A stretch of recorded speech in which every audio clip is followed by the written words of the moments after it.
How to reset Microsoft Edge to default settings. Open Microsoft Edge.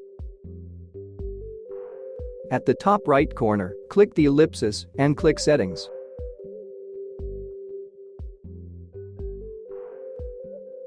In the left pane, select the Reset Settings panel.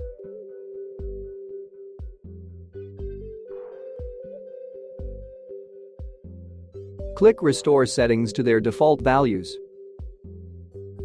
Click Reset in the confirmation dialog.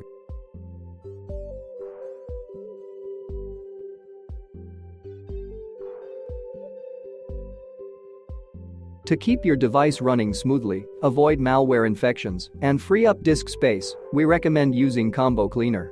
Available for Windows, Mac, Android, and iOS devices.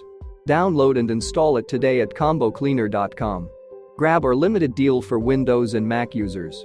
Use the coupon code PCRISK30 for 30% off at the checkout.